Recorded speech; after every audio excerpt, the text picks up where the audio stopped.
এই পর্যায়ে আপনাদের সম্মুখে কোরআন ও হাদিসের আলোকে গুরুত্বপূর্ণ বয়ান পেশ করছেন যশোর থেকে আগত জনাব হযরত মাওলানা আবু রায়হান জিহাদি সাহেব। জনাব হযরত মাওলানা আবু রায়হান জিহাদি সাহেব হুজুরকে তার গুরুত্বপূর্ণ বয়ান পেশ করার জন্য বিনীতভাবে অনুরোধ করছি। ইন্নাল হামদালিল্লাহ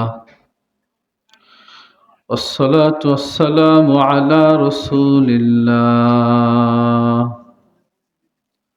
أما بعد فأعوذ بالله من الشيطان الرجيم بسم الله الرحمن الرحيم إن الدين عند الله الإسلام وقال رسول الله صلى الله عليه وسلم الإسلام يهدم ما كان قبله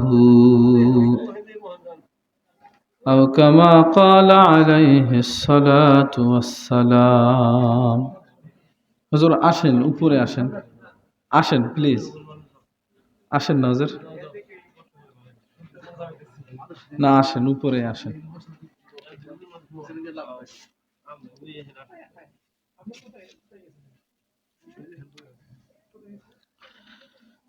আলহামদুলিল্লাহ।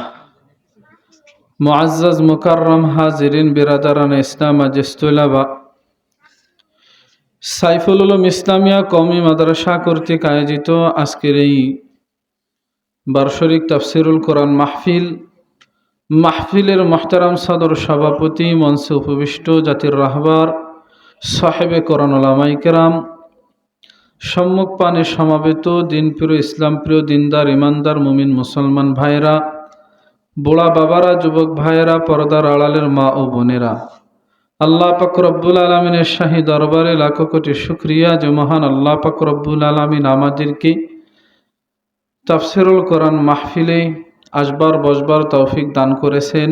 এজন্য সেই মহান আল্লাহ পাক রব্বুল আলামিনের শাহী দরবারে কালিমাতুশ শুকর আদায় করেছে। আমরা সকলেই বলছি আলহামদুলিল্লাহ। একই সঙ্গে বিশ্ব মানবতার মুক্তির দিশারি, বিশ্ব জগতের রহমতের কান্ডারি মুহাম্মদ আরবি সকলে আওয়াজ করে পড়েনি সাল্লাল্লাহু আলাইহি ওয়াসাল্লাম।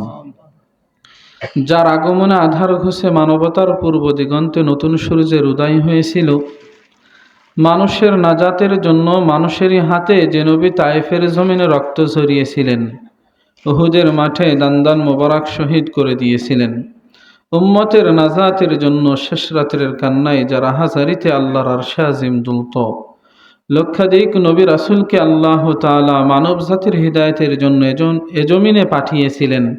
তার মধ্যে থেকে সব চাইতে বেশি যিনি উম্মতের জন্য দেওয়ানা, সব চাইতে বেশি যিনি উম্মতের জন্য পাগল পারা, রহমতের নবী, বরকতের নবী, দু জাহানের সরদার নবী, ইমামুল আম্বিয়া নবী, নবিয়্যুল আম্বিয়া নবী, সর্বশ্রেষ্ঠ নবী এবং সর্বশেষ নবীর সর্বশ্রেষ্ঠ উম্মত করে আল্লাহ তাআলা আমাদেরকে কবুল ও মঞ্জুর করেছেন। পাশাপাশি এ উম্মতের রাহবার সাহেবে কোরআন উলামায়ে কেরামের মাজলিসে আল্লাহ তাআলা আমাদেরকে বহু মানুষ থেকে বাছুনি দিয়ে এ মাজলিসের জন্য কবুল করেছেন। এটা আল্লাহ তাআলার বহুত বড় কৃপা আর মেহেরবানি। এজন্য সেই মহান আল্লাহ পাক রব্বুল আলামিনের শাহী দরবারে আবারও বিনয় অবনত চিত্তে শ্রদ্ধা জড়িত কণ্ঠে কালিমাতুশ শুকর আদায় করছি। আমরা সকলেই বলছি আলহামদুলিল্লাহ। জোরে আওয়াজ করে বলেন আলহামদুলিল্লাহ। আমরা শুকরিয়া আদায় করলাম কার? দুনিয়ার কেউ যেটা শুনতে পাই না সেটা শুনতে পান যিনি, তিনি কে? দুনিয়ার কেউ যেটা দেখতে পাই না সেটা দেখেন যিনি, তিনি কে? দুনিয়ার কেউ যেটা বিচার করতে পারবে না সেটার বিচার করবেন যিনি, তিনি কে? মুহতারাম হাজিরিন, শুরুতে আমার একটা মাযুরাত, একটা ওযর পেশ করে নিই। আসলে আমরা অধিকাংশ মানুষেরা এমন হুজুরের ওয়াজ শুনতে আগ্রহী যারা আসলে খুব সুন্দর গলায় সুর দিয়ে আওয়াজ দিয়ে অনেক সুন্দরভাবে আলোচনা করতে পারে। আলহামদুলিল্লাহ, আল্লাহ তাআলা অনেককেই এই কণ্ঠ, এই সুর, এই যোগ্যতা, এই ইস্তেদাদ দান করেছেন। কিন্তু আমি নালায়েক বান্দা, আমার এটা হয় না, আমি সুর দিয়ে কোনো কথা বলতে পারি না আর কি। চেষ্টা করেছি অনেক, আসলে পারি নাই। ঠিক আছে, তো আমি আপনাদের সামনে অল্প সময় কথা বলবো, কাটা কাটা কিছু কথা বলবো ইনশাআল্লাহ তাআলা, ইখলাসের নিয়তে। আল্লাহ তাআলা আমাকে বলবার এবং আপনাদের সকলকে শুনবার তৌফিক দান করুন, সকলে বলেন আমিন। তো আপনারা যে আয়োজকের এই মাহফিলের যিনি আয়োজন করেছেন, আপনারা সকলেই মিলে, বাকি যিনি এই মাদ্রাসার প্রতিষ্ঠাতা মাওলানা বাহাউদ্দিন সাহেব দামাত বারকাতুম আলিয়া, উনি আমার উস্তাদ। আমি ওনার কাছে পড়ছি, যদিও দেখতে অনেক বড় বড় মনে হইতেছে, ঠিক আছে। বাকি উনি আমার উস্তাদ, ওনার মাধ্যমে আমি মাদ্রাসামুখী হয়েছি, ওনার হাতে গড়া একজন ছাত্র। ঠিক আছে, হুজুর আমাকে এখানে আসতে বলছে, এখানে বসতে বলছে, আপনাদেরকে সামনে রেখে কিছু কথা বলতে বলেছেন। তো হুজুরের আদেশ মানাতে আমি আপনাদের সামনে কিছু কথা বলতেছি। আপনারা সকলে আমার জন্য দোয়া করবেন, আমার উস্তাদ মাওলানা বাহাউদ্দিন সাহেবের জন্য দোয়া করবেন। উনি দীর্ঘদিন ধরে একটু শারীরিক অসুস্থতায় ভুগতেছেন, যেন আমার উস্তাদ, আমার হুজুর, আমার উস্তাদকে আল্লাহ তাআলা শিফায়ে কামেলা আজেলা দান করেন, সকলে বলেন আমিন। তো মুহতারাম হাজিরিন, আমি আপনাদের সামনে কোরআনুল কারীমের একটি আয়াত তেলাওয়াত করেছি, যে আয়াতে কারিমায় আল্লাহ তাআলা বলছেন ইন্নাদ-দীনা ইনদাল্লাহিল ইসলাম। 7 আসমানের উপর থেকে কোরআনুল কারীমকে নাজিল করে আল্লাহ তাআলা আমাদেরকে জানিয়ে দিয়েছেন যে গোটা পৃথিবীতে যত দিন আছে, যত ধর্ম আছে, সমস্ত ধর্মের মধ্যে থেকে আল্লাহ পাক রব্বুল আলামিনের কাছে সবথেকে মাহবুব, সবথেকে প্রিয় ধর্ম যেটা, সেটা হলো ইসলাম। সুবহানাল্লাহ বলেন। মুহতারাম হাজিরিন, যে ধর্মটা আল্লাহ তাআলার কাছে প্রিয়, আল্লাহ পাক রব্বুল আলামিন যে ধর্মটা আমাদের জন্য মনোনীত করেছেন, শুধু আমরা মুসলমান আমাদের জন্য নয়, গোটা পৃথিবীতে যত মানুষ বসবাস করতেছে তাদের জন্য ইসলাম ধর্মটাকে আল্লাহ তাআলা মনোনীত করেছেন। ঠিক কি ঠিক না? আল্লাহ তাআলা কোরআনুল কারীমের মধ্যে জানিয়েছেন যে শাহরু রমাদান আল্লাযী উনজিলা ফীহিল কুরআন হুদাল লিন-নাস, রমজান মাসের মধ্যে আমি কোরআনুল কারীমকে নাজিল করেছি।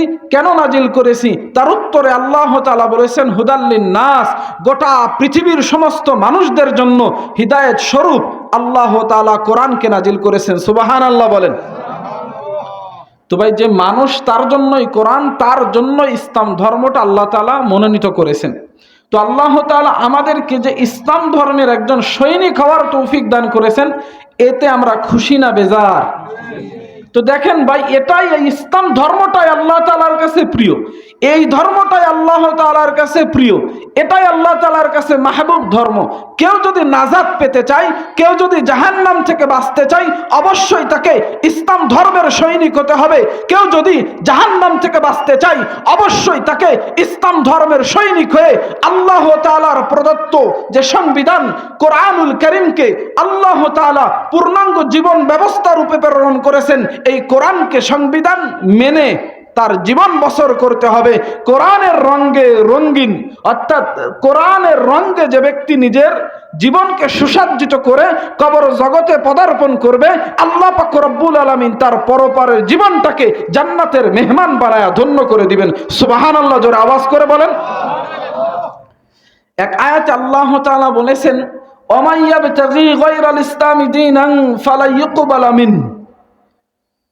এই পৃথিবীতে যত মানুষ বসবাস করতেছে, তার মধ্যে থেকে যে বা যারা আল্লাহ তাআলার মনোনীত ধর্ম ইসলাম ধর্মটাকে বাদ দিয়ে অন্য ধর্ম পালন করবে, হোক সেটা হিন্দু ধর্ম, হোক সেটা বৌদ্ধ ধর্ম, হোক সেটা খ্রিস্টান ধর্ম, হোক সেটা ইহুদি ধর্ম, যে ধর্ম হোক না কেন, ইসলাম ধর্ম বাদ দিয়ে যে বা যারা অন্য কোনো ধর্ম মানবে, তার থেকে ওই ধর্ম পালনটা আল্লাহ তাআলা গ্রহণ করবেন না। ওয়া হুয়া ফিল আখিরাতি মিনাল খাসিরিন। এবং আল্লাহ পাক রব্বুল আলামিন সুস্পষ্টভাবে ঘোষণা করেছেন, ইসলাম ধর্ম বাদ দিয়ে অন্য ধর্ম যে বা যারা লালন পালন করতেছে বা জীবনের সংবিধান হিসেবে গ্রহণ করেছে, তারা পরপারে ক্ষতিগ্রস্ত, অর্থাৎ চিরস্থায়ী জাহান্নাম হবে তাদের ঠিকানা। নাউজুবিল্লাহ বলেন। তো এই আয়াত থেকে একটা তথ্য পাইলাম যে যদি মানতেই হয় তাহলে ইসলামকে মানতে হবে। ঠিক কি ঠিক না? ইসলাম ধর্ম বাদ দিয়ে যে বা যারা অন্য ধর্ম মানতেছে বা ইতিপূর্বে মেনেছে, ভবিষ্যতে মানবে, প্রত্যেকেই জাহান্নামী। আমরা এখানে যারা উপস্থিত হয়েছি বা গোটা পৃথিবীর সমস্ত মানুষেরা যদি জাহান্নাম থেকে বাঁচতে চাই, হিন্দুরা যে জিনিসটাকে নরক হিসাবে জানে, তারা যদি নরক থেকে বাঁচতে চাই, অবশ্যই তাদেরকে ইসলামের সৈনিক হতে হবে, ঈমানের বলে বলীয়মান হয়ে নিজের জীবনটাকে কোরআন হাদিসের রঙে রঙিন করে কবর জগতে যেতে হবে। ঠিক কি ঠিক না? মুহতারাম হাজিরিন, তো আমি আপনাদের সামনে যে কথাটা বুঝাইতে চাচ্ছি যে গোটা পৃথিবীতে যত ধর্ম আছে, যত তন্ত্র মন্ত্র আছে, সব কিছুই আল্লাহ তাআলার কাছে অগ্রহণযোগ্য। একটি মাত্র দিন, একটি মাত্র ধর্ম যেটা আল্লাহ তাআলার কাছে গ্রহণযোগ্য, যে ধর্ম পালন করলে জান্নাত পাওয়া যাবে, জাহান্নাম থেকে বাঁচা যাবে, সেটা একমাত্র ইসলাম, সেটা কেবলমাত্র ইসলাম, শুধুমাত্র ইসলাম। সুবহানাল্লাহ বলেন। আমাদের কোরআন হাদিসের মধ্যে এই তথ্যটা আপনি একাধিক জায়গায় পাইবেন। আমাদের দেশের ভিতরে আমরা মুসলমান বেশি, আমাদের মুসলমান ধর্মের বাইরে যারা আছে তারা সংখ্যায় অন্যান্য ধর্মের থেকে হিন্দুরা বেশি তুলনামূলক। ঠিক কি ঠিক না? হিন্দুদের যত ধর্মীয় কিতাব আছে, তাদের ওই ধর্মীয় কিতাবের মধ্যে একটা কিতাব আছে, তাকে হলো বেদ। যারা ওদের ধর্মীয় সম্পর্কে কিছু ধারণা আছে তারা আপনারা বুঝবেন। আমি আপনাদেরকে এই সামনের যে কথাগুলো বলবো, এই কথাগুলো এই জন্যই বলবো যাতে করে আপনারা বুঝতে পারেন যে একমাত্রই এই পৃথিবীতে ইসলাম ধর্মই একমাত্র আল্লাহ তাআলার কাছে মনোনীত ধর্ম। হিন্দুদের বেদ হলো 4টা: ঋগ্বেদ, সামবেদ, যজুর্বেদ, অথর্ববেদ। তাদের বেদের ভিতরেই মুসলমান হওয়ার কথা আছে। সুবহানাল্লাহ বাড়িতে যেয়ে বললেন, আশ্চর্য হয়ে গেলেন যে এতদিন আমরা শুনছি কোরআনের ভিতরে মুসলমানদের ইতিহাস আছে, মুসলমান হওয়ার কথা আছে। যেমনটা রাসূল করিম সাল্লাল্লাহু আলাইহি ওয়াসাল্লাম বলেছেন, আল ইসলামু ইয়াহদিমু মা কানা ক্বাবলাহু। গোটা দুনিয়ার মানুষেরা ইসলাম ধর্ম এমন একটা ধর্ম, ইসলামের যে কালিমা আছে লা ইলাহা ইল্লাল্লাহ মুহাম্মাদুর রাসূলুল্লাহ, এই কালেমাকে যে ব্যক্তি দিল থেকে, অন্তর থেকে বিশ্বাসের সঙ্গে একটিবার তেলাওয়াত করবে, সে যদি হয় 80 বছরের টাটকা কাফের, সে যদি 100 বছর ধরে পুরা জীবন ধরে কুফরি করেছে, শিরকে লিপ্ত ছিল, সেই ব্যক্তি যদি একটিবার কালেমা লা ইলাহা ইল্লাল্লাহ গ্রহণ করে নাই, সঙ্গে সঙ্গে আল্লাহ পাক রব্বুল আলামিন তার পিছলা জিন্দেগীর সমস্ত গুনাহ মাফ করে দেয়। সুবহানাল্লাহ বলেন। এই কথাটা আগেও আপনারা শুনছেন না? এই কথাগুলাই দেখেন হিন্দুদের বেদের ভিতরে আছে। একং ব্রহ্ম দ্বিতীয়ং নাস্তে নেহনা নাস্তে কিঞ্চন। আসলে এটা তো হিন্দুদের ধর্মের মন্ত্র, ওদের একটা সুর আছে। আমরা যেমন কোরআন তেলাওয়াত করি, কোরআন তেলাওয়াতের একটা লাহান আছে না, সুর আছে না? আসলে ওদের তো এইটা, আমি ওইভাবে এটা জানি না, তবে সুরটা আমার আয়ত্ত নাই। বাকি তাদের এই বেদের তথ্য দেখেন, একং ব্রহ্ম, যে মাবুদ মাওলা একজন, দ্বিতীয় নাস্তে, দ্বিতীয় কেউ নাই, নেহনা নাস্তে, নাই কিঞ্চন, বিন্দু মাত্র নাই। সুবহানাল্লাহ বলে। যেটা আমরা কোরআনুল কারীমের একটি সূরা, সূরাতুল ইখলাস, কুল হুয়াল্লাহু আহাদ, নবী আপনি বলে দিন, গোটা পৃথিবীর সমস্ত মানুষকে আপনি জানিয়ে দিন, কুল হুয়াল্লাহু আহাদ, আল্লাহ তাআলা একক, অদ্বিতীয়, আল্লাহ তাআলার কোন অংশীদার নাই। ঠিক কি ঠিক না? যে ব্যক্তি এই কথাটা বিশ্বাস করে না, সে কোশ্চিনকালেও মুসলমান হতে পারবে? মুহতারাম হাজিরিন, দেখেন আল্লাহ তাআলা যে কথাটা বলেছেন, কুল হুয়াল্লাহু আহাদ, আল্লাহ তাআলা একজন, দ্বিতীয় কেউ নাই। তো তাদের বেদের ভিতরে আছে একং ব্রহ্ম, মাবুদ মাওলা একজন, দ্বিতীয় নাস্তে, দ্বিতীয় কেউ নাই, নেহনা নাস্তে, নাই কিঞ্চন, বিন্দু মাত্র নাই। সুবহানাল্লাহ বলেন। গতকালকে আমি একটা মাহফিলে আলোচনা করেছি, ওই এলাকার ভিতরে হিন্দুদের সংখ্যা বেশি। ওই ইউনিয়নের মধ্যে যতগুলা ভোটার আছে, তো তুলনামূলক মুসলমানদের ভোটারের থেকে হিন্দুদের ভোটার বেশি। তো ওই এলাকার বাজারের পাড়েই মাহফিলটা হয়েছে। ওই মাহফিলের যত দোকানদার আছে, বাজারের দোকানদার, অধিকাংশই দোকানদার হলো অমুসলিম। তো এই মাহফিলে আমি এই আলোচনাগুলো তুলে ধরছি। শুধু আমাদের জন্য ইসলাম ধর্ম এমন তো না, অমুসলিম যারা আছে তাদের কাছেও ইসলামের সৌন্দর্য তুলে ধরতে হবে। ইসলাম যে আল্লাহ তাআলার কাছে একমাত্রই গ্রহণযোগ্য ধর্ম। গোটা পৃথিবীর সমস্ত মানুষেরা যদি জাহান্নাম থেকে বাঁচতে চায়, জান্নাতের অধিবাসী যদি হতে চায়, কেবলমাত্র শুধুমাত্র একমাত্র যে কোরআনকে সংবিধান হিসাবে গ্রহণ করতে হবে, আখির জামানার আখির পয়গম্বরকে নবী হিসাবে গ্রহণ করতে হবে, এটা যদি তাদের কাছে পেশ না করা হয়, তবে কি তারা ইসলামের সুশীতল ছায়াতল আশ্রয় নিবে? তো ভাই, মুসলমানদেরকে দাওয়াত দিতে হবে আমলের, আর অমুসলিমদেরকে দাওয়াত দিতে হবে ইমানের। কথাটা বুঝছেন? আবারও বলি, আমরা যারা মুসলমান আছি, ইমানদার আছি, তাদেরকে আমলের দাওয়াত দিতে হবে। যেমন আমাদের সমাজের সিংহভাগ মানুষ আজকে বেনামাজি, নামাজ থেকে বহু দূরে। আমাদের সমাজের সিংহভাগ মানুষ আজকে সুদ, ঘুষ, মিথ্যা, একেবারে জুলুমের সাথে সম্পর্কিত। তাদের কাছে নামাজের ফজিলত, নামাজ না পড়লে যে কি গুনাহ হয়, কি পরিমাণ আযাব ভোগ করতে হবে, একটা মানুষ মিথ্যা কথা বললে যে তার কি পরিমাণ আযাবের সম্মুখীন হতে হবে, বা সত্যবাদী হলে তার জন্য কি ফজিলত, আল্লাহ তাআলা তাকে কি পুরস্কার দান করবেন, এটা তাদের সামনে তুলে ধরতে হবে। অর্থাৎ আমলের দাওয়াত দিতে হবে। ঠিক কি ঠিক না? আর অমুসলিম যারা আছে তাদের কাছে ঈমানের দাওয়াত দিতে হবে। আমাদের দেশের ভিতরে যে অমুসলিম হিন্দুরা আছে তাদের কাছে কোরআনের দাওয়াত দিতে হবে, কালেমার দাওয়াত দিতে হবে, ঈমানের দাওয়াত দিতে হবে, যেভাবে রাসূলুল্লাহ সাল্লাল্লাহু আলাইহি ওয়াসাল্লাম অমুসলিমদের কাছে কালেমার দাওয়াত দিতেন। সুবহানাল্লাহ বলেন। তো ভাই, এজন্য আমাদের এই তথ্যগুলো জানা প্রয়োজন যে অমুসলিমদের ধর্মীয় কিতাবের ভিতরে মুসলমান হওয়ার কথা বলা আছে। যে আমি ওনাদেরকে বলছি, বা আপনারাও বুঝেন, দেখেন তাদের ধর্মীয় কিতাবের ভিতরে যে মাবুদ মাওলা একজন, পূজা করতে হবে, ইবাদত করতে হবে একমাত্র একজন ইলাহ, একমাত্র আল্লাহ তাআলা। সুবহানাল্লাহ বলেন। তাদের ধর্মীয় কিতাব বেদের ভিতরেই আছে, লা ইলাহা হরিতি পাপন ইল্ল ইলাহা পরম পাদম জন্ম বৈকুণ্ঠ অপৈনতি জপি নাম মুহাম্মাদ। তাদের বেদের ভিতরে আছে, হিন্দুদের বেদের ভিতরে, যে লা ইলাহা হরিতি পাপন, যদি তুমি চাও তোমার পিছালা জিন্দেগীর সমস্ত গুনাহ মাফ করাইতে, তবে তুমি লা ইলাহা ইল্লাল্লাহর সাক্ষ্য দাও। সুবহানাল্লাহ বলেন। গোটা পৃথিবীর যেহেতু এই ভিডিও, এই ওয়াজটা ভিডিও হইতেছে, ভিডিওর মাধ্যমে যে সমস্ত অমুসলিম ভাই বোনদের কাছে এই বয়ানটা পৌঁছবে, তাদেরকেও বলতেছি, ভাই তোমার এবং আমার গোড়া কিন্তু এক। তুমিও আদম আলাইহিস সালাতু ওয়াস সালামের সন্তান, তুমিও হাওয়া আলাইহিস সালাতু ওয়াস সালামের সন্তান। আমরা যেমন হাওয়া আলাইহিস সালাতু ওয়াস সালামের সন্তান এবং আদম আলাইহিস সালাতু ওয়াস সালামের সন্তান। ঠিক কি ঠিক না? আমাদের গোড়া কিন্তু এক। দেখেন, আপনাদের সূরাত আমাদের সূরাত একই রকম, কিন্তু ধর্মের আদর্শের দিক থেকে আপনারা ভিন্ন, আমরা ভিন্ন হয়ে গিয়েছি।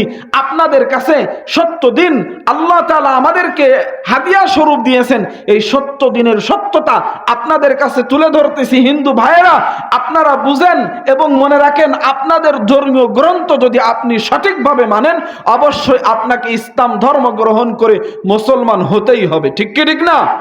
দেখেন, আমি প্রমাণ করতেছি, লা ইলাহা হরিতি পাপন, যদি তুমি চাও তোমার পিছালা জিন্দেগীর সমস্ত গুনাহ মাফ করাইতে, তবে তুমি লা ইলাহা ইল্লাল্লাহর সাক্ষ্য দাও। এখন আমি আপনাদের কাছে প্রশ্ন করি, যে ব্যক্তি লা ইলাহা ইল্লাল্লাহর সাক্ষ্য দেয় সে কি আর হিন্দু থাকে? না। যে ব্যক্তি লা ইলাহা ইল্লাল্লাহর সাক্ষ্য দেয়, অর্থাৎ যে একমাত্র আল্লাহ তাআলাই ইবাদতের উপযুক্ত, আল্লাহ তাআলা ব্যতীত কোনো ইলাহ নাই, আল্লাহ তাআলা ব্যতীত পূজা পাওয়ার উপযুক্ত কেউ নাই, এই বিশ্বাস যে ব্যক্তি আনবে, এই কথার সাক্ষ্য যে ব্যক্তি দেবে, সে ব্যক্তি তো মুসলমান হয়ে যাবে। ঠিক কি ঠিক না? তো ওদের ধর্মীয় কিতাবের ভিতরে বলেছে যে লা ইলাহা হরিতি পাপন, যদি তুমি চাও তোমার পিছালা জিন্দেগীর সমস্ত গুনাহ মাফ করাইতে, তবে তুমি লা ইলাহা ইল্লাল্লাহর সাক্ষ্য দিয়ে মুসলমান হয়ে যাও। সুবহানাল্লাহ বলেন।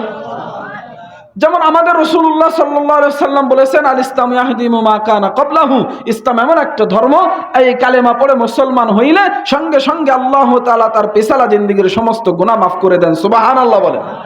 সেই কথাটাই তাদের ধর্মীয় কিতাবের ভিতরে আছে, কিন্তু তারা তাদের ধর্মীয় কিতাব সম্পর্কে একেবারেই অজ্ঞ। তাদের যে পুরোহিত আছে, তাদের যে ধর্ম যাজক যারা আছে, তাদের কাছ থেকে সত্যটা লুকিয়ে রেখেছে, হিন্দুদের কাছ থেকে সত্যটা লুকিয়ে রেখেছে। এরও দলিল আছে। আমি যে মন্ত্রগুলো আপনাদের সামনে আলোচনা করতেছি, এটা আমি তো আগে থেকেই শিখতে পারিনি, আমার ছাত্র বা একসঙ্গে আমরা পড়ালেখা করেছি। ওই ছেলেটার নাম তার মুআজ, সে আগে অমুসলিম ছিল, সে হিন্দু ঘরের একটা ছেলে, সম্ভবত সে ঢাকা বিশ্ববিদ্যালয় থেকে ইঞ্জিনিয়ারিং পড়ছে, তার সার্টিফিকেট এখনো আছে, শিক্ষিত ছেলে। তার ধর্ম সম্পর্কে সে গবেষণা করেছে, গবেষণা করে দেখছে যে আমার ধর্ম, আমি যে সনাতন ধর্ম অবলম্বী হয়ে দুনিয়াতে বা সনাতন ধর্ম অবলম্বীর ঘরের একটা সন্তান হিসেবে দুনিয়াতে আসছিলাম, আমার শৈশব জীবন আমি সনাতন ধর্ম অবলম্বী হয়ে কাটাইছি, পরবর্তীতে শিক্ষিত হওয়ার পরে নিজের ধর্মীয় কিতাবের গবেষণা করে দেখছে যে আমার ধর্মীয় কিতাব যদি মানতে হয় অবশ্যই আমাকে মুসলমান হতে হবে। সুবহানাল্লাহ বলেন। সেই ছেলেটা এখন সে মাদ্রাসাতে পড়তেছে, মাদ্রাসা পড়ে এবার দাওরা হাদিস পড়তেছে, এ রমজানের আগে পরীক্ষা হয়ে যাবে, সে মুআজ ভাই সে একজন আলেম হয়ে যাবে। সুবহানাল্লাহ বলেন। ওই ভাই আমাকে এই তথ্যগুলা শিখাইছে, ভাই আপনি বিভিন্ন জায়গায় কম বেশি আলোচনা করেন, আপনি এইগুলা, এই সত্যটা অমুসলিমদের কাছে এবং আমাদের মুসলমান যারা আছে তাদের ঈমানকে জাগ্রত করবার জন্য একমাত্র ইসলাম ধর্মটা যে একমাত্র গ্রহণযোগ্য ধর্ম, আল্লাহ তাআলার কাছে একমাত্র ইসলাম ধর্মটাই যে প্রিয় ধর্ম, এটা মুসলমানদের ভিতরে ইয়াকিন এবং ইখলাস বসানোর জন্য তাদের সামনেও আপনি এই আলোচনাগুলো তুলে ধরবেন। দেখবেন যেমন অমুসলিমদের ফায়দা হবে আর মুসলমানদের তো অবশ্যই ফায়দা হবে। ঠিক কি ঠিক না? তো দেখেন তাদের বেদের ভিতরে বলেছে যে লা ইলাহা হরতি পাপন ইল্লা ইলাহা পরম পাদম, যদি তুমি চাও তোমার পেছালা জিন্দেগীর সমস্ত গুনাহ মাফ করাইতে, তবে তোমাকে লা ইলাহা ইল্লাল্লাহর সাক্ষ্য দিয়ে মুসলমান হইতে হবে এবং প্রকৃত আশ্রয় মাবুদ মাওলার আশ্রয়। সুবহানাল্লাহ বলেন। আপনারা সকলেই জানেন হাশরের ময়দানে আদম পয়গম্বর থেকে শুরু করে কিয়ামত পর্যন্ত যত মানুষ দুনিয়াতে আসবে, সমস্ত মানুষকে আল্লাহ পাক রব্বুল আলামিনের সামনে জীবনের হিসাব দেওয়ার জন্য দাঁড়াইতে হবে, কি হবে না? ওদিন সমস্ত মানুষ পারিশানির মধ্যে থাকবে, সমস্ত মানুষ নাফসি নাফসি বলতে থাকবে। নবীদের ঘটনাও আপনারা জানেন, অনেক নবী, আমাদের নবী ব্যতীত প্রত্যেকটা নবী এবং রাসূলরা নাফসি নাফসি বলতে থাকবে, কিন্তু কিছু মানুষের এমনও পরিবেশ হইবে যে আরশের ছায়াতলে আল্লাহ পাক রব্বুল আলামিন কিছু মানুষকে আশ্রয় দিয়ে জান্নাতি মেহমানদারি করাইবেন। সুবহানাল্লাহ বলেন। এটা হাদিসে আছে যে 7 শ্রেণীর লোকদেরকে আল্লাহ তাআলা আরশের ছায়াতলে ছায়া দান করবেন, ওটা ভিন্ন আলোচনা। কিন্তু তাদের বেদের ভিতরে আছে যে প্রকৃত আশ্রয় মাবুদ মাওলার আশ্রয়, অর্থাৎ হাসর ময়দানে পরপারের জীবনে তোমার যে আল্লাহ তাআলা যে আশ্রয় দিবেন এটা হলো আরশের ছায়াতলে। এই আশ্রয় পাইতে হলে মুসলমান হতে হবে। সুবহানাল্লাহ বলেন। লা ইলাহা হরিতে পাপন ইল্লা ইলাহা পরম পাদম, জন্ম বৈকুণ্ঠ অপরিণতি জপি নাম মুহাম্মদ। দেখুন কত সুন্দর আলোচনা তাদের ধর্মীয় কিতাবে আছে।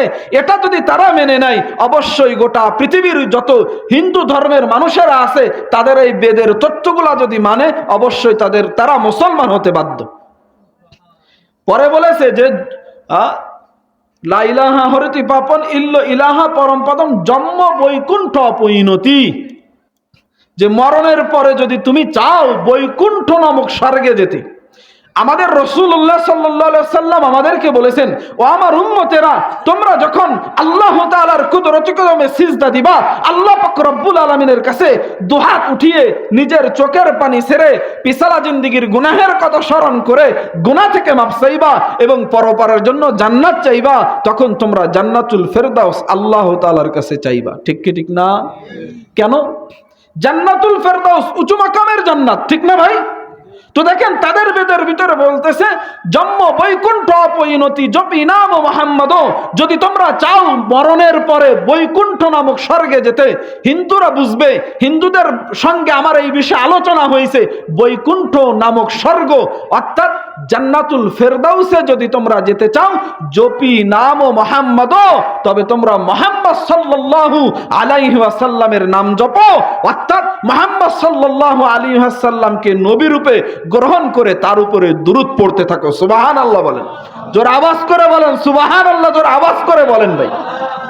চিন্তা করে দেখেছেন, জপি নাম মুহাম্মদ অর্থাৎ আমরা যে কালেমায়ে শাহাদাত পড়ি, আশহাদু আল্লা ইলাহা ইল্লাল্লাহ ওয়া আশহাদু আন্না মুহাম্মাদুর রাসূলুল্লাহ, আমি সাক্ষ্য দিতেছি, আমি গাওয়াহ দিতেছি একমাত্র আল্লাহ তাআলা ইলাহ, আল্লাহ তাআলাই মাবুদ, এবং আমি আরো সাক্ষ্য দিতেছি যে মুহাম্মাদুর রাসূলুল্লাহ সাল্লাল্লাহু আলাইহি ওয়াসাল্লাম আল্লাহ তাআলার প্রেরিত বান্দা এবং রাসূল। ঠিক কি ঠিক না ভাই? তো এই কথার যে সাক্ষ্য দেয় সে হিন্দু থাকতে পারে? এই কথার যে সাক্ষ্য দিবে সে খ্রিস্টান থাকতে পারবে? এই কথার যে সাক্ষ্য দিবে সে ইহুদি বা বৌদ্ধ থাকবে না, অবশ্যই সে মুসলমান হয়ে যাবে। ঠিক না ভাই? এজন্য দেখেন তাদের ধর্মীয় কিতাবের ভিতরে আমাদের মুসলমান ধর্ম ইসলাম ধর্মটা যে সত্য, ইসলাম ধর্মটা যে আল্লাহ তাআলার কাছে অধিক প্রিয়, অধিক না মানে একমাত্রই প্রিয়, শুধুমাত্রই প্রিয়, অধিক বলা ভুল হবে, যে একমাত্র ইসলাম ধর্মই নাজাত পাওয়ার একটা মাধ্যম। পৃথিবীর মানুষ যদি নাজাত পেতে চায় অবশ্যই তাকে ইসলাম ধর্মের অনুসরণ করতে হবে, না হইলে সে নাজাত পাবে। এই তথ্য ওদের ধর্মীয় কিতাবের ভিতরে আছে।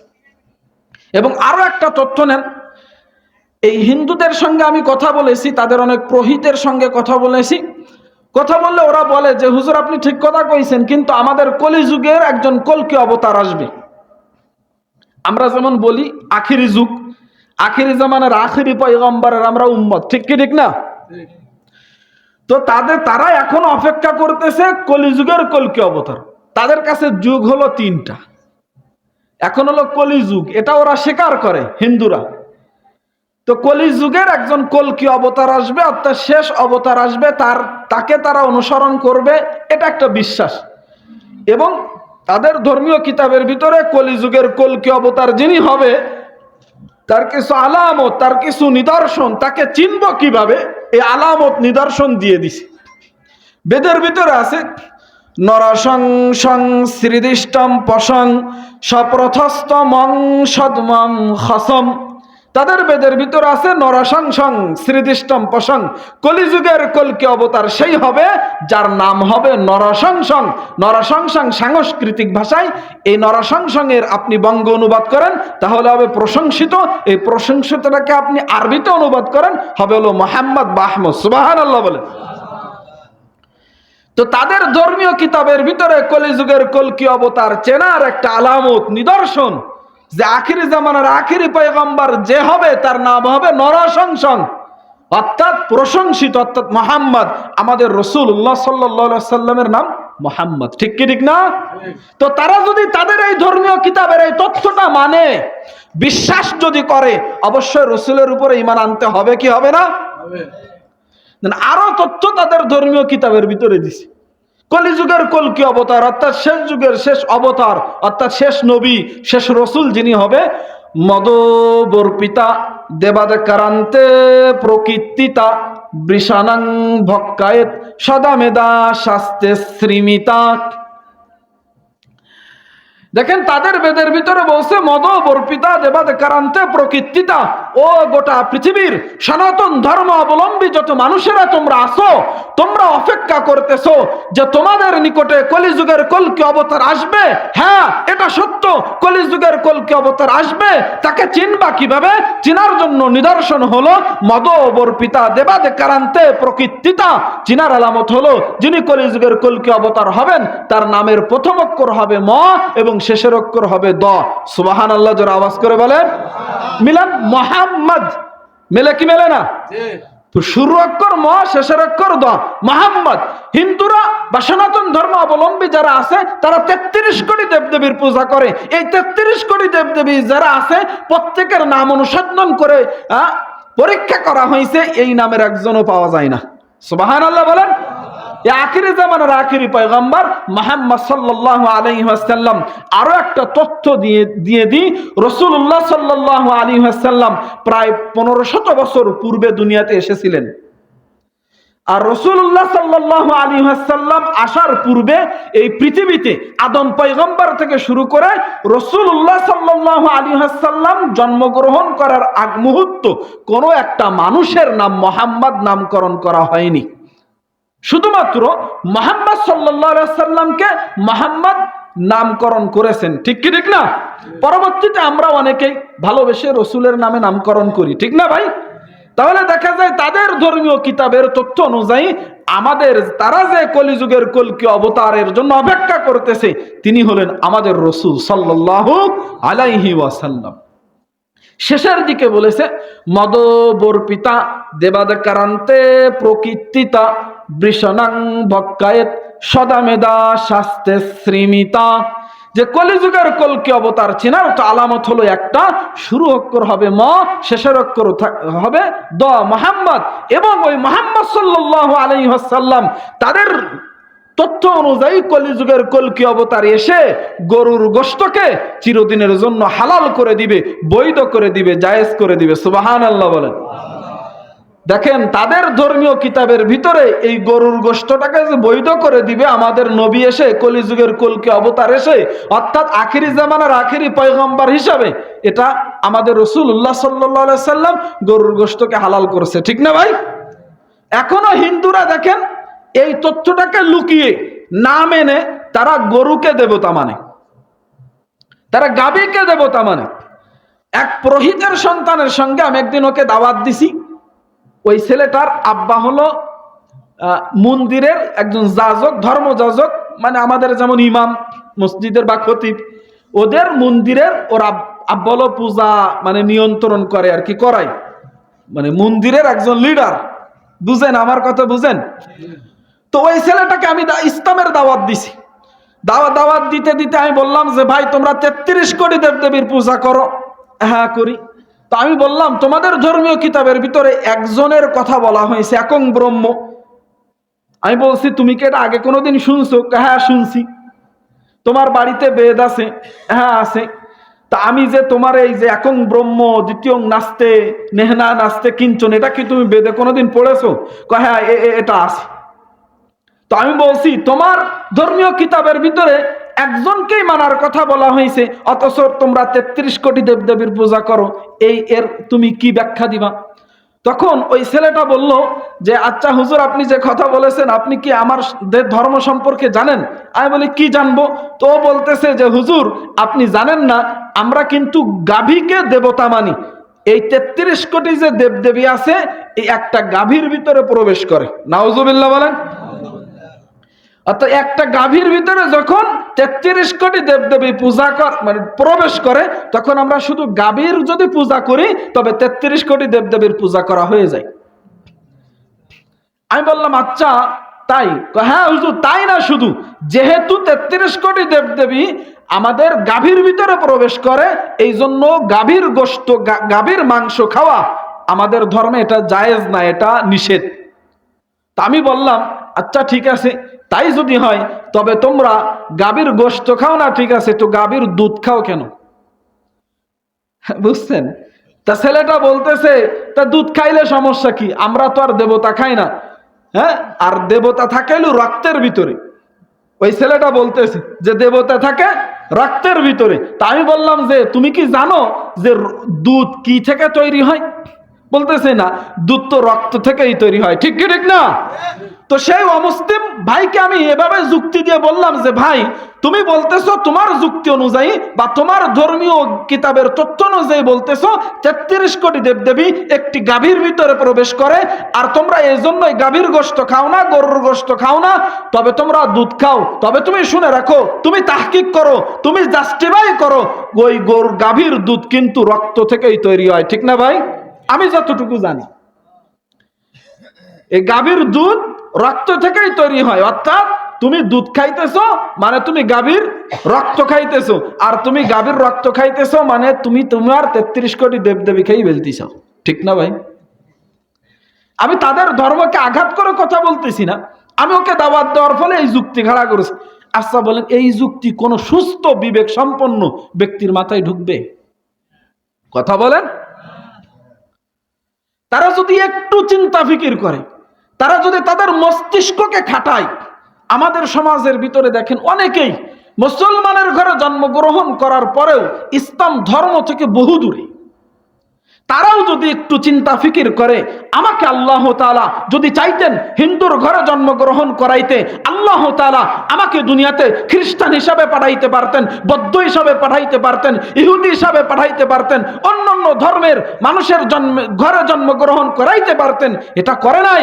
আল্লাহ আমাকে ভালোবেসে, আল্লাহ তাআলা আমাকে মহাব্বত করে মুসলমান ঘরে জন্মগ্রহণ করেই ঈমান দিয়েছেন। এই ঈমানকে টিকিয়ে রাখার জন্য, ঈমানের বলে বলীয়মান হবার জন্য আমাকে আল্লাহ তাআলার কোরআনের বিধিবিধানকে অনুসরণ করতে হবে, রসুলের আদর্শকে আমার জীবনের আদর্শ বানাইতে হবে। আমার ব্যক্তিগত জীবনে, আমার পারিবারিক জীবনে, আমার সামাজিক জীবনে, রাষ্ট্রীয় জীবনে, এমনকি আন্তর্জাতিক জীবনে আল্লাহর কোরআন এবং রসুলের সুন্নাহকে বাস্তবায়ন করবার জন্য ঈমানের বলে বলীয়মান হয়ে মোহাম্মদ বিন কাসেম, তারেক বিন জিয়াদ, সালাউদ্দিন আইয়ুবীর আদর্শে আদর্শিত হয়ে সংগ্রাম করতে হবে। জিহাদ ফি সাবিলিল্লাহ, কিতাল ফি সাবিলিল্লাহ করে হয় বুকের তাজা রক্ত মালিকের কাছে নজরানা দিয়ে ইসলামকে দুনিয়াতে প্রতিষ্ঠিত করতে হবে। এটা আমার ঈমানি দায়িত্ব, এটা আমার নৈতিক দায়িত্ব। ঠিক কি ঠিক না?